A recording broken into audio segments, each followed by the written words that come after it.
സംസ്ഥാന ആഭ്യന്തര വകുപ്പിന്റെ ലഹരിവേട്ടയായ തൂഫാൻ ദി നാർക്കോ ഹണ്ടിന്റെ ഭാഗമായി തൃശൂർ സിറ്റി പോലീസ് പരിശോധനകൾ ആരംഭിച്ചു. ആദ്യ പരിശോധനയിൽ നിരോധിത ഉൽപ്പന്നങ്ങൾ പിടികൂടി.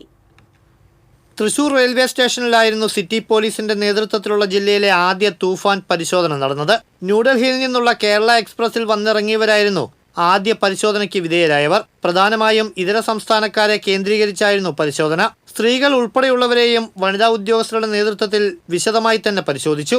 ആദ്യ പരിശോധനയിൽ തന്നെ ഇതര സംസ്ഥാനക്കാരിൽ നിന്ന് നിരവധി പാക്കറ്റ് നിരോധിത പുകയില ഉൽപ്പന്നങ്ങൾ പിടികൂടി. യാത്രക്കാരുടെ ലഗേജുകളും മറ്റും പോലീസ് നായ ലാറയുടെ സഹായത്തോടെയാണ് പരിശോധിച്ചത്. വന്നിറങ്ങിയ യാത്രക്കാർ പലരും കഥയറിയാതെ പെട്ടെന്നുള്ള വലിയ പരിശോധനയിൽ ആദ്യമൊന്ന് പകച്ചെങ്കിലും പോലീസുമായി പൂർണ്ണമായും സഹകരിച്ചു. കണ്ടുനിന്നവർക്കും തൂഫാന്റെ ഭാഗമായുള്ള പരിശോധനയാണെന്ന് പിന്നീടാണ് മനസ്സിലായത്.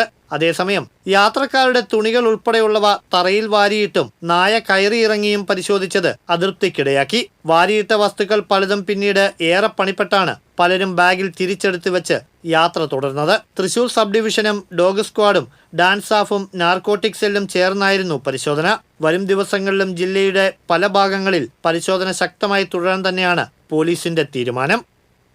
TCV തൃശൂർ.